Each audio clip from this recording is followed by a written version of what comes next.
Hello, my pulchritudinous people. I'm Coy Wire. This is CNN10, and it's Your Word Wednesday. So whose word helped us write today's show? We shall see.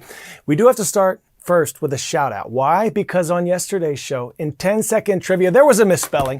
The capital of Canada, Ottawa, is spelled O-T-T-A-W-A, not O-T-T-O-W-A. Mr. Robinson, Peebles High School in Ohio, well done. And many apologies to our neighbors to the north. Now to a pair of stories showcasing some of the wild weather Mother Nature has been unleashing over the weekend in the United States. At Spooner Farms in Puyallup, spring rain plinks into puddles and weeps from rusty wires.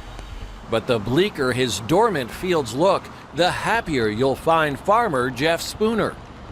We got a good crop coming on this year, so it should be a good price and a good yield too.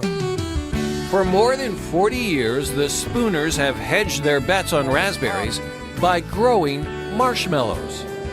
Washington's very conducive to marshmallows.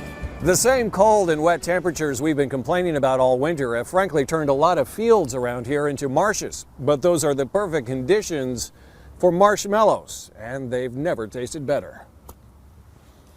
The Spooners have been farming the fertile Puyallup Valley for 5 generations now, mostly berries, but also hops. When the bottom fell out of the hops market, Jeff's dad, Ken Spooner, made a fateful decision. In 1965, we decided to switch over to marshmallows. I'm still surprised that marshmallows grow so well in Washington State. You'd think it'd be too wet. Well, they like the little dampness, and that's what keeps them moist. In late autumn, farmhands pick marshmallow spores from old growth and then plant them in long rows by hand. It's backbreaking work. Then it is Mother Nature's turn to work her magic. The damper the winter, the more bountiful the spring.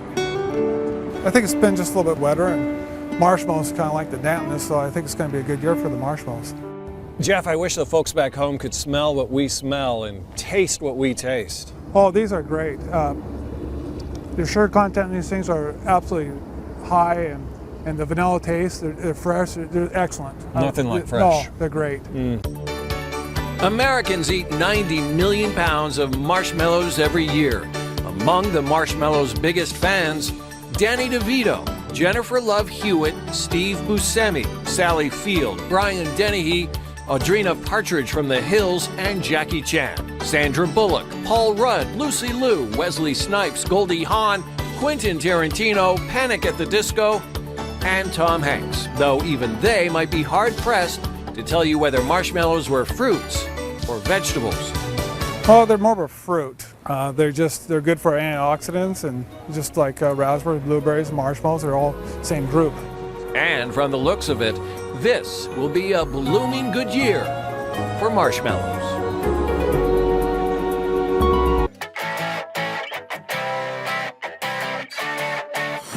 Today's story getting a 10 out of 10 is the worst.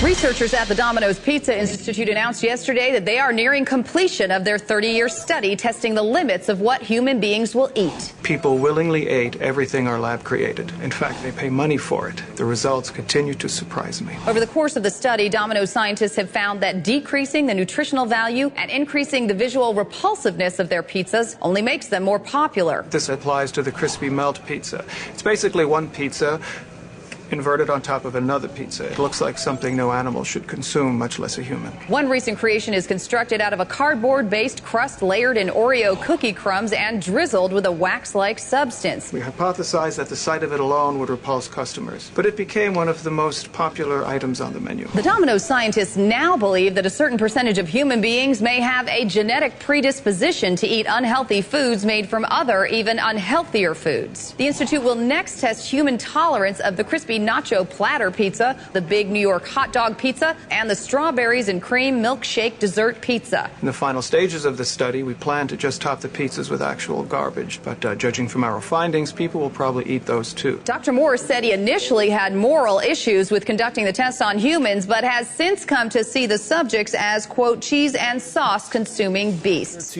Some huge shout outs. First to our Your Word Wednesday winners, Mrs. Streeter, and all of our friends at Wesley Christian School in Orangeburg, South Carolina.